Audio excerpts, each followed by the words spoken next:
Color coding, in particular, whiteness, is a psychological disorder. The knee-jerk response to that statement is to say blackness is also a psychological disorder. The counter argument to that is whiteness has gone across the world and has used psychological manipulation to create an identity of superiority, whereas blackness was actually a side effect that was put onto the majority of the peoples of the world to whiteness. It's a side effect to whiteness. It's a form of muddying the waters and graying everything out as to make everything plain and drab and same. For people who are aware of the New Age agenda, you can see this same mentality being perpetrated with the idea of we're all one, we should just unify as humans. This is the so-called positive version of muddying the waters, whereas blackness and whiteness was the more heavy-duty, destructive way of muddying the waters. And all of this is meant to maintain the same effect in the aftermath, which is control through manipulating the dialogue, controlling the narrative. When whiteness was pushed onto the world with this sense of superiority, it came with an identity of the evolved human. This was stamped onto the world with the university systems and more scientifically the Darwinian thought process. So-called white people taking the church around the world, their thought, their idea of psychology, their idea of intelligence with Greek philosophy and so on and so forth, stamped into the scientific mindset with Darwinism and eugenics when they said that certain people, so-called black people, have different brains. They develop differently than white people. Their primitive and savage nature is a proof of why the so-called white man is a more evolved human being. That same Darwinian mindset is promoted in the university systems today. That superiority complex, this is why I say this, that the core of whiteness being a psychological disorder comes from the side effects of white supremacy being a part of so-called whiteness. How does that affect the individuals? How does that affect so-called white people? How does that affect the so-called not white people? We see it every day.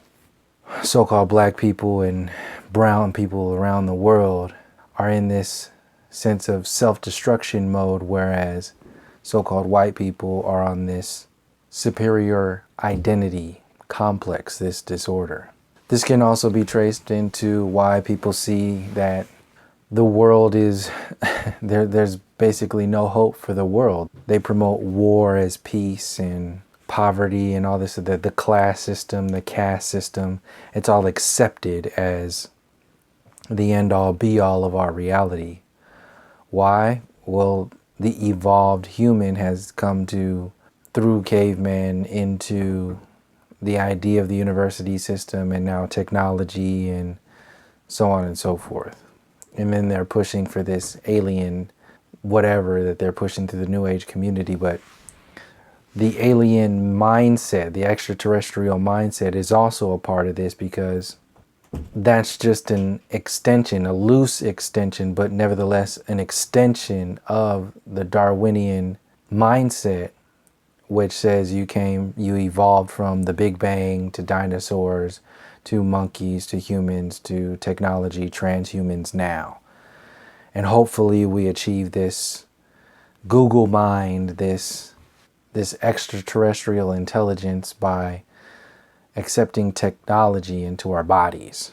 This is why you see theories of extraterrestrials is that they're all smarter than you, they're all more evolved, they have a higher sense of technology, a higher sense of intelligence, They're more peaceful, and since we are always at war, we are a lower form of the higher forms of intelligences throughout the universe. So that's how the extraterrestrial alien storyline fits into the ground level so-called human storyline of why we are the way we are. These observations in our reality allow us to accept the way things are and accept basically our animalistic nature that is not a mistake and not without an intelligence behind it. There's a reason why they tell you that war means peace. There's a reason why there's always a war going on. There's a reason why so-called black and brown peoples around the world are taken out. There's a reason why capitalism is promoted as the most evolved form of interacting within society. With all the resources that are available to us within this experience, you still have the majority of people who are impoverished. You still have the majority of people who are struggling in this caste class system, even in the so-called middle class, which doesn't exist anymore. There's just a lower class and the haves and the have-nots, basically. Even within that system, you're struggling to survive within an experience that is designed to provide you with everything that you need. Yet there has been this middleman that has been placed in between you and this experience. There's been these middlemen concepts of reality that have been installed into what you accept as reality, what you accept as the end-all be-all of this experience. Capitalism, so-called democracy. And these things can't be touched. These things can't be discussed. This is why they say, like, you can't talk about religion. You can't talk about politics. That's a mind control. It's designed to keep things the way they are, to keep your mindset the way it is, to take your resources that are provided to you by this experience and channel that energy, channel that connection through this fiat currency system, this maritime admiralty law system, this tyrannical pirate-based system, to take everything that you need to survive and channel it through another entity is a crime against humanity. And it's a crime against humanity because we're living under this mentality that is based upon a psychological disorder. The psychological disorder of self-hatred, the psychological disorders that come along with needing this fiat currency to provide food, shelter, clothing. Even men and women see this fiat currency as love. They will not even enter into a communication with anybody unless they have a certain amount of financial resources. So their conscious connections are based upon these shallow interpretations of reality, these non-existent concepts that create non-existent people, these NPCs, these non-player characters who are just living to provide themselves with the imaginary concepts that have been installed into our psychology by a system that thrives and evolves itself through our de-evolution. So you can even look at the side effects of the fiat currency system. This goes back to what I was saying before about the evolving from monkeys, the evolutionary, the war time mentality installed into, how we accept ourselves. You're too stupid to live without money. You're too stupid to create a system that can provide food, water, shelter, clothing, and everything that you need to survive. You're too dumb to do that, so we, the people in power, need to do it for you. You haven't reached that point of evolution yet. Why? Because science says so. Look at you. You are fighting every day. You're killing each other every day. You're going to war every day. You see how it feeds itself. They give you the answers that they're telling you you are by creating the systems, by maintaining the systems to provide those answers that are beneficial to maintaining the system. And as we evolve our perspectives, the distractions get thrown at us at different times in different ways in order to maintain this up and down, this gradual up and down interaction with the system as if the system is unquestionable. So like I've said in previous videos, this Black Lives Matter movement being a manipulated movement to control the narrative, proof being is that when you say Black Lives Matter to who? Black Lives Matter to what? You're already giving your power away. It's not an empowered position. It's a don't hit me position when we should be standing up and owning our position. We can't stand up and own our position because we don't know who we are. The so-called Black Americans are still playing the slave story, still replaying over and over again this coming from Africa story, when we have the majority of the so-called Black Americans are indigenous Americans and have our roots deeply rooted here. When you don't know who you are, you have no roots to ground yourself. You have no foundations to jump off of, to unify around. And that's exactly where the system needs people to be. We can see that with so-called Black people here, but the opposite end, when you have a superiority complex, the opposite end happens for so-called white people. It's beneficial for so-called white people to not know their history because their history is starting now. It's forever growing in this moment because they are being used as the chess pieces to usher humanity into the future. So when I say so-called white people, it's not necessarily saying conscious white people and only conscious white people, because there's obviously the so-called Black Boule that is very much a part of this. So it's a power structure. It's a control-driven structure that transcends this black and white dichotomy and really goes into the nature of the haves and the have-nots. But in order to maintain the story of the haves and the have-nots, you have to have pieces on the board. You have to have the pawns, you have to have the knights, you have to have the rooks, you have to have all these different pieces who are aware of information to a certain degree. If they know too much, they'll tear the whole system down. So people know only what they need to know. It's like security clearances in the military. The lowest ranking soldier has no idea what the highest ranking general is aware of in all of the military, because they need to maintain control. If they were aware of everything that's going on the upper echelon tiers of, or the chain of command, then you wouldn't have this level of respect driven by fear.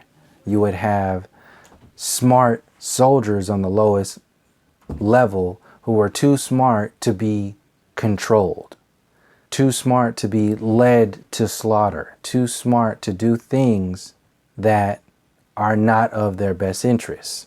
In mainstream civilian population, the regular everyday Joe is just another soldier, another person in the chain of command. And when I go back to the so-called black and white mentality in the civilian population, the so-called white people have been ushered into the human psyche as higher ranking. This is why you have this privileged mentality. This is why you have Karens. This is why you have the Kens. This is why you have the police officers who will just attack you and kill you because of the way you look and let other people go. I was just looking at something on Instagram the other day that showed this image of this young white woman next to a child, so-called black man, boy, who on her side it said this young woman was one of the individuals who stormed the Capitol, and she stole Nancy Pelosi's computer and tried to sell it to Russia, and she was released from custody in 72 hours. Whereas this 17-year-old boy, so-called black boy, was arrested for supposedly stealing a backpack, and it said he didn't, and was held in prison or in jail for 3 years until he committed suicide. 2 of those years he was in solitary confinement for a backpack. This privileged identity exists inside the everyday individual. And the ways that it exists inside the individuals is what's adding up to that which allows this system to continue doing what it's doing.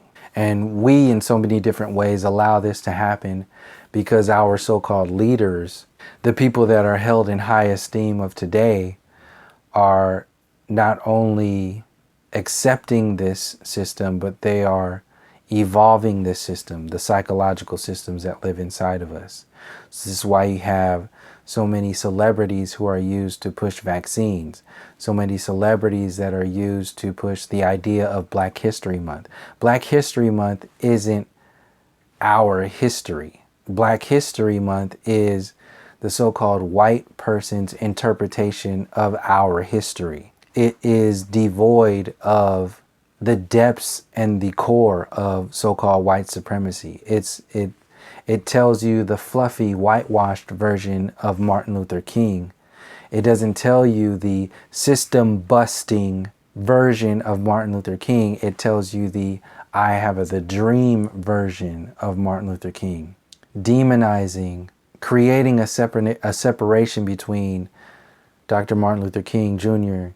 and Malcolm X, because if you would see how they were very much the same, then you couldn't use Dr. Martin Luther King as your whitewashed prop to sell in the Black Lives Matter version of revolution, the Black Lives Matter version of change, and the Black Lives Matter version of really addressing the core principles, the core systems that are running to maintain the overall system. And I say the Black Lives Matter, people know what I'm talking about.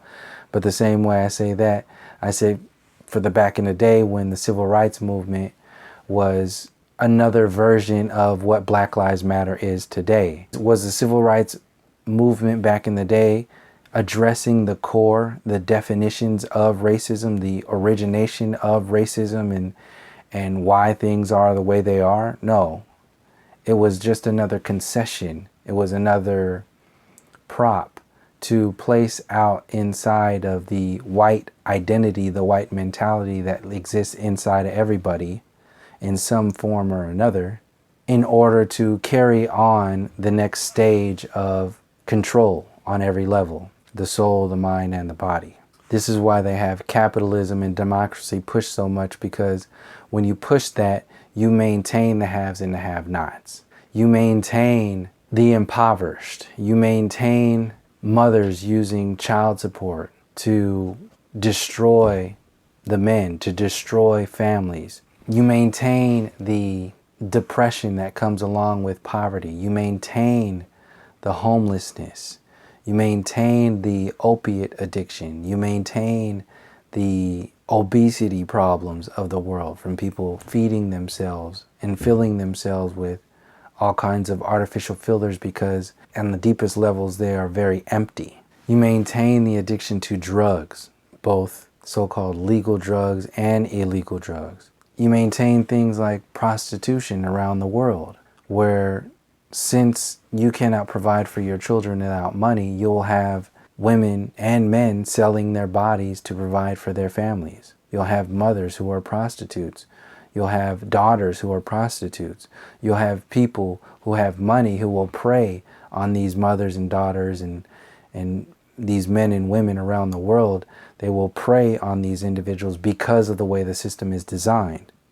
And it's designed to maintain that, because the people in the top tier of that system, who largely pass their riches down the line through their generations, which they don't want to stop, they are at the peak of these psychological disorders, to where they are completely separated from their so-called humanity, that they have zero connection to nature, zero connection to their people, zero connection to themselves, and they will live at the expense of everybody else because their ideas of themselves is the system, is based in the system itself. So just as much as an individual can't change, people will not change because they will not change the system, because if you change the system, that's the same thing as asking an individual to change themselves, because they are a mirror image of the system.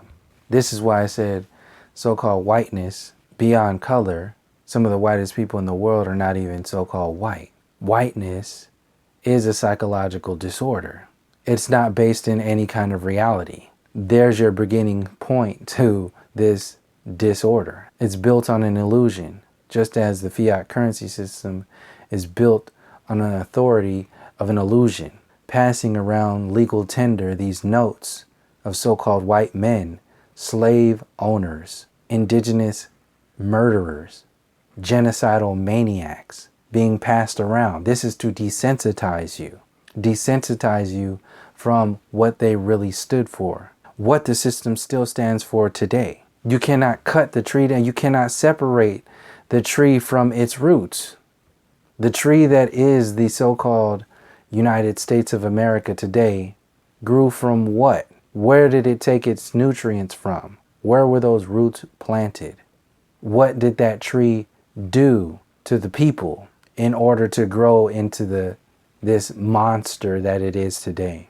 This is why they have to maintain the education system and maintain this identity of haves looking a certain way and the have-nots looking another way.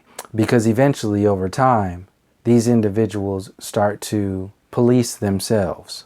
This is why you have generations, multiple generations of people who have, they don't care at all. They have zero desire to address the system because they're completely hopeless. Old schools right now protecting the system, caring only about the next president, the next system, the next concession that's going to be passed down through this system. They have zero connection to what even the so-called leaders of the civil rights movement were talking about. Systematic change, systematic busting. Back then, it's dead. For some people, it's dead. You have younger generations of people. You have kids graduating high school who did research, on their own outside of the school system, who are more so-called conscious than their mothers and fathers, who have more drive and more fire in them than people who grew up during the civil rights time frame. See, what happened after the civil rights is the TV got bigger. The microwave came into being. The computers start to come into being in the 70s and the 80s.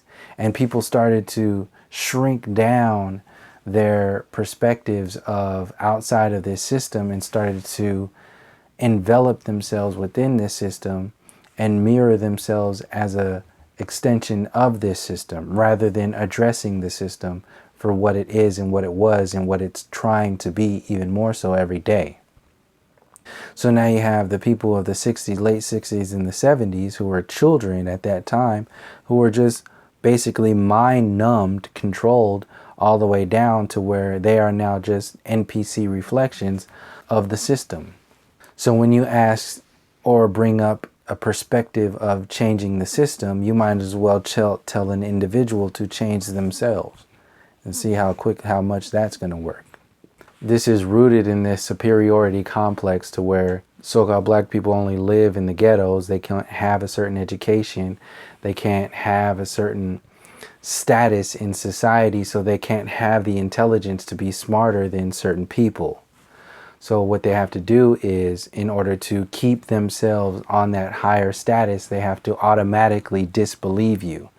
And proof of this is when a so-called white individual tells another white person that they're doing something wrong, their natural instinct is to accept what they're saying and team up and find out how they are right. Whereas when it comes to us, they have to find out how we are wrong. So-called white people, a lot of them aren't going to understand a lot of this because this is not their experience, but people know what I'm talking about. when I say this stuff. We are automatically wrong. This is being reflected in the police department. You're automatically a criminal. You fit the description. So even when you're helping people, you fit the description of being an ignorant piece of shit that they have to disbelieve because they can't have you being smarter than them. It is literally a threat to their existence. Your intelligence is a threat to their existence.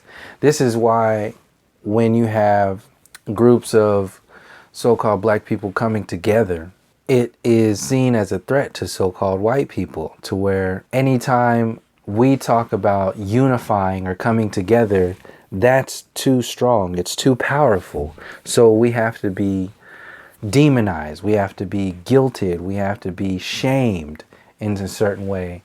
But mostly we have to be brought down to a certain level by maintaining this idea of we're all one, we're all human, and you guys are bad guys for wanting to come together. Where when you look at the White House as of today, point being, the unifying of the indigenous people is a threat. The history books can't tell the right stories because that will create too much strength within the masses of people. It will create too much instability in what people hold so dear today on a systematic level. The same way so-called white people have that superiority complex. They have that systematic superiority complex because they ushered this idea of humanity into what it is today. They are the leaders of humanity in their minds. They are the superior individuals.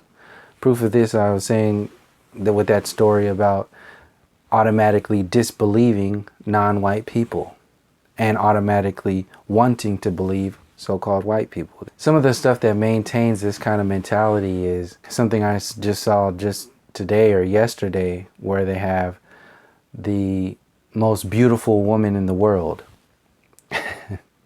These Miss Universe contests and all this other stuff, but in particular, the most beautiful woman in the world. When you see it, first of all, who created that idea? When there are so many different people in the world, why would you create such a thing?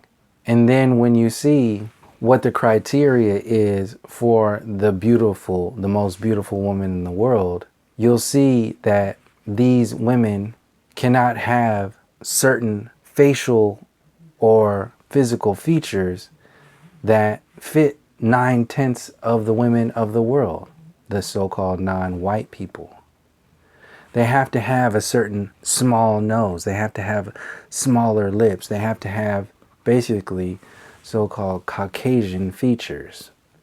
This is another form of the superiority in reality. Superior looks, superior intelligence, superior tactical moves around the world, superior evolution. They're so superior that they're more beautiful than you. What does this do for the people who have those features, or even the people who don't even have those features, who look like her, who have that same skin type? It brings them up, whereas on the other side, it brings us down, consciously and unconsciously and subconsciously. And this is why these systems exist out there. Another part of this is the ancient aliens storyline that's going on in the mainstream that I've been talking about for years now, where they have this show that's been running for however many seasons. They're still making episodes right now. But you look at these individuals who are in this ancient alien show, it's also called white people, going around to non-white cultures around the world and saying that everything that they have done, everything that they have accomplished from their ancestors up to today was not because of their intelligence. It was definitely because ancient aliens did it for them. Completely discrediting their intelligence, completely separating them from their ancestors and the intelligence of their ancestors, bringing them down because they can't have that. They can't have smart people of the past because that will undermine this evolution, this Darwinian evolution concept of evolving into the highest form of human today. So this is why you have the Ancient Aliens television show out there, is to create a separation. It's to create this identity that is no different than the aliens of this universe that they say that are out there, that are most definitely smarter than you. It feeds itself.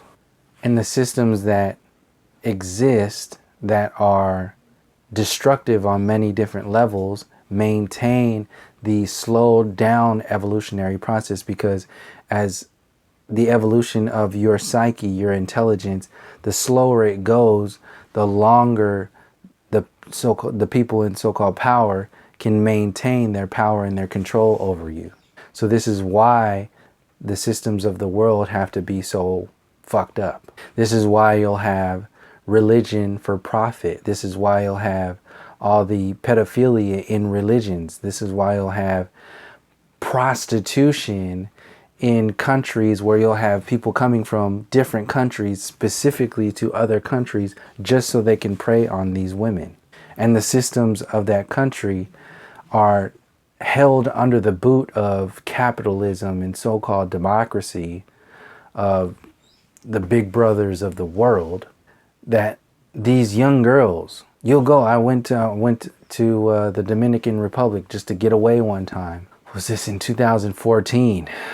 And I had never been there before. I'd been to Puerto Rico and all through the Caribbean when I was in the Army, but I had never been to the Dominican, and I went there for like a week, I think it was. And I was shocked to see that how accepted prostitution is out there. Prostitution is the main like money-making thing of that economy. And these young girls they're getting out of school, and the only thing that they can do to provide their basic human needs is to sell their bodies.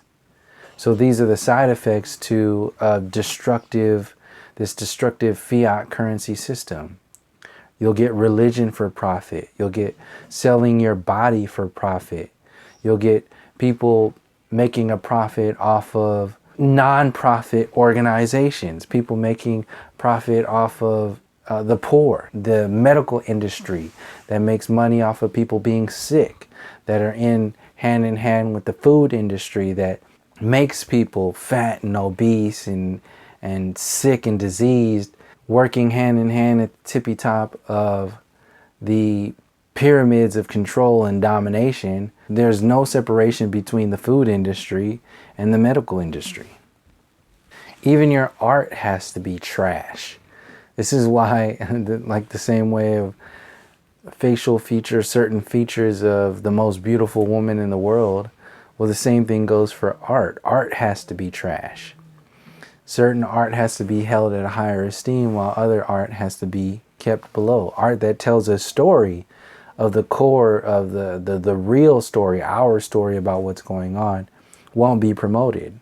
The same way celebrities who tell the stories that need to be told in order to maintain the mind controls of the world, or the people who tell the stories of distraction that also maintain the mind controls of the world, they'll be promoted. The people who sell the vaccines, celebrities who sell the vaccines, they'll be promoted. The so-called systems of intelligence are designed to maintain that superiority complex. Why do you have so-called white people teaching so-called non-white people in their communities, in their environments? Is it because they're smarter? No. So this sense of moral superiority blinds these individuals, and the rest of the individuals who will play into this system, blinds them from the actual storylines, history, the actual information of what's going on, the core, the roots of why things are the way they are. This is why the mainstream psyche needs to be promoted so much. And this goes into the same way like a narcissist. And like a narcissist has to prey on their supply source by constantly bringing them down. This is why your history is the way it is. This is why you can never empower yourselves. This is why you can never come together, because you'll inherently be a threat. And for people who are aware of the narcissistic psychology and that disorder, you can easily connect the dots between the narcissistic disorders and the whiteness disorder, psychological disorder that I'm bringing up here in this video. The way it works is people who play that game, they can never do any wrong. People who don't play that game, they can never do any right. Like I said in the story before, that exists in the individuals when they automatically disbelieve you because of who and what you are, the way you look. Whereas if somebody else who looked a different way said the exact same thing, they'll automatically believe them first because they want to believe them. They have to bring themselves up through them. Whereas if they automatically believe you, it brings them down and you up. That can happen. So this is all based on dominance and control. This is why you have the pet industry being pushed onto society to where it's all about dominance, control, following orders, obeying, breaking your pet, breaking the bull, breaking the buck. This is all to push disorders, to push as you control and reinforce this discipline and this dominance over lower forms like animals, then you accept being dominated and controlled by so-called higher forms in the systems of so-called capitalism and democracy.